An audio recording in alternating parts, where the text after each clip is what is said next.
Detroit sports fans? It's Monday, April 12th. Here in the D, this is the Bob and Ron Show. I'm Bob. And I'm Ron.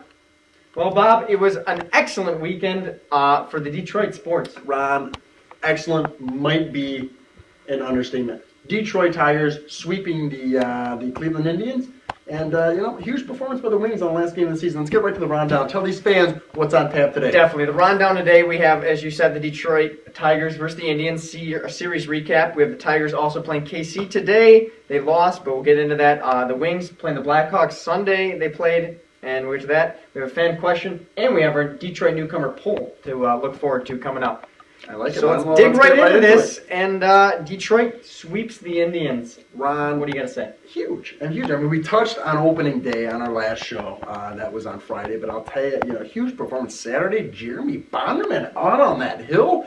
This is the Bondo of old, Ron. That slider was absolutely filthy. That thing should be illegal in 49 states. Unbelievable. Which state should be legal in, Bob? I don't know. It just sounded good. Okay. But the thing is I'll tell you, he looked great. He looked sharp, and his velocity was where it needed to be. Well, maybe it should be legal in Detroit since he's playing in Detroit. Yeah, I agree. But that means he can't pitch on the road, Ron. That's true.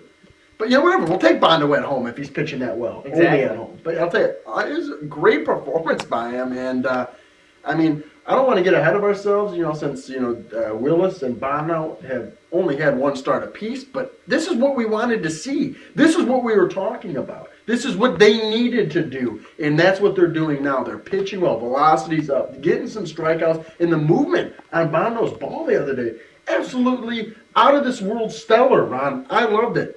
What'd you think? Definitely. I loved the way Bonderman pitched, but I also loved the way that the offense came through a couple times. And Guillen and Ordonez and the man Cabrera are getting the job done. The bottom half, not so much, but these three killing it. Yeah, I'll tell you, Cabrera has been hot as wildfire this first week of the season. I'll tell you, named MLB Player of the Week today, and he's just been absolutely, he's batting over 500, hitting everything in sight. Except his wife, like at the end of last year. But I'll tell you, it's been unbelievable.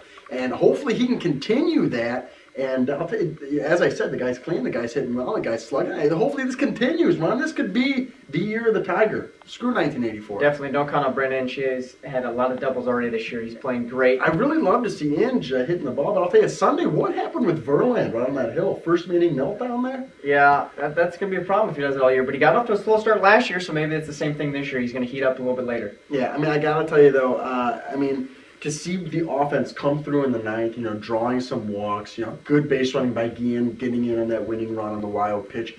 And it was just nice to see this team rejoice at home plate. That celebration, everybody jumping around, hugging, slapping the buns. I'll tell you, it was great. And I think that could be a real big momentum swing for this team.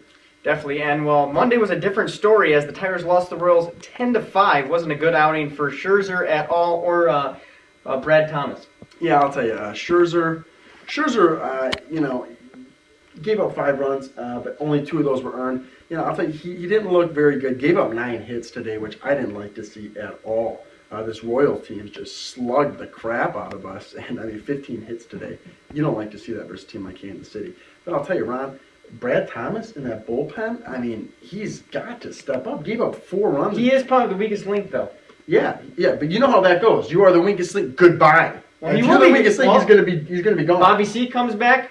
Who else on the DL? I can't think of his name right now. Minor. They come back. He is out of there. I'm telling you, he's not going to stay. Yeah, I tell you, I don't like it. We should ship him back to Australia, lock him up in the Outback or something, because he's not getting it done here in Detroit, and maybe he'll be better back at home. Maybe we're going to put another shrimp on the Bobby. Yeah, we might have to, Ron. I don't really know what that means, but I'll tell you, it's not a good day, mate, for Brad Thomas. Definitely, but Knee looked stellar with 3 Ks there. He came in at the end there. He did give up 3 hits, but I'll tell you, for him to get 3 Ks in that inning was solid. And I'll tell you, we like Knee.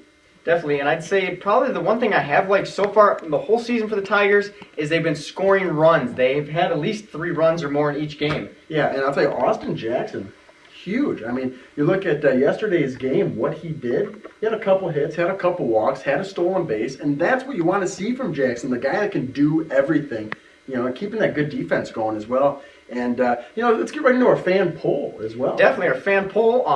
Guys, the Detroit newcomer, we thank you. We had Johnny Damon in second with 29%. We also had Austin Jackson coming in first with 47.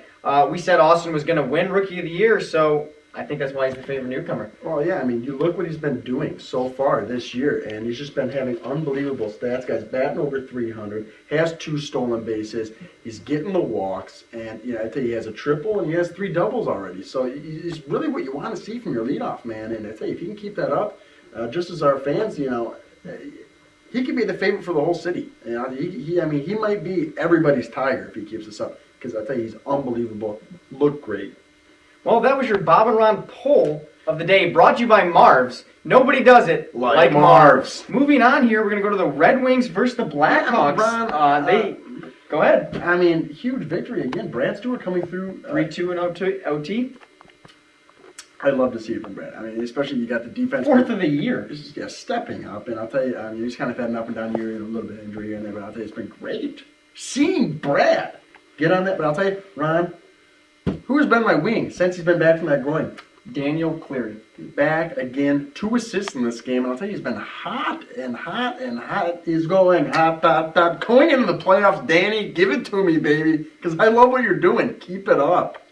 I liked, again, Thomas Holmstrom is 25th. That's his 3rd in 2 games. And he's been getting the job done out in front of the net like he's supposed to be doing right before the playoffs are starting. He's going to be a big agitator in the playoffs. And don't forget about Patrick Eaves. He got his 12th goal of the season. I look for him to have a strong playoff bid. Ron, I agree. I love what Eaves has done. Eaves has been a real solid contributor to this club all season long, coming through, with what he's done. And, for him, when they were down with the injuries and and all that, they really needed him to step up, and he did. And another solid performance from Howard yesterday as well. Definitely. And Nemi, what's up with him, man? He lets in 3 goals on 21 shots. That is not looking like a Stanley Cup contending goaltender. Yeah, I'll tell you. Usually the teams that are going to make a deep playoff run, you have to have the goalie that's really standing on your head, the goalie that's going to keep you in the game. I'll tell you, Niemi did. Yeah, the game went into overtime, but I'll tell you, if you have performance like that consistently in postseason, that's just not going to cut it for this Blackhawks team. And Ron, they have a first-round matchup versus Nashville. I think that could be a real, as we said, it's a tough matchup. Nashville's a good team. He's going to have to step up. Definitely. We're going to go to our fan question here about the Red Wings and the goaltending. We have actually Drew from Brighton asking, does Howard have a shot at the Calder and the Vezina? Drew Suzio out there in Brighton, thank you for your question. Great. I got to say, yeah, Howard does. He has a shot at the Calder. Definitely. The 2 candidates are probably Howard and Buffalo's Tyler Myers. He's a defenseman. He's been playing really good. Yeah, I mean, Myers, he's put together a stellar campaign. 48 points. Yeah, 48 plus 13. And I'll tell you, Ron, what I like is he plays the game the right way. You got a guy who's played in all 82 games for this club, only 32 penalty minutes. And I'll tell you, he's going to stay out of the box, and he's really going to log in some great minutes. And but you've got to look at what Howard, 37 wins this year, Ron. 92.4% of his saving percentage. And his goals against is a solid 2.26. I mean, how does he not get the Calder? Starting 61 games as a rookie for your club, pretty much just, throwing the whole team on his back, saying, hey, follow me. I'm going to carry you guys into the playoffs. You have to give it to Howard. Right? Definitely. I'd say give it to Howard just because he is the backbone of that team. If he's out of there, you got Osgood. You don't know how good he's going to do, but if he's out of there, the team doesn't get 37 wins maybe. Exactly. And if Meyer leaves, then you know what? Buffalo could win. They got Miller back there. They don't need Myers. The only thing that hurts Howard right now is his age. They say he's a little old, but he's still his first year, so I think he gets it. Yeah, age to me doesn't matter. I mean, this is the bottom line. First year in the league. He is a rookie. You got to give it to him. Definitely. And for your second question, Drew, we're going to go with Vezina. I say it's going to be Ryan Miller out there in Buffalo. He's been playing too well. Yeah, if it's not Miller, it's going to be Brizgalov, and if it's not, you got Brodeur in New Jersey. So, I mean, I really don't see him winning the Vezina, but, the Calder definitely, I believe, he will win. Well, folks, that's about all we have for the day, and we thank you for listening to the Bob and Ron Show, and see you next Friday. Yeah, we'll see you guys. Thank you.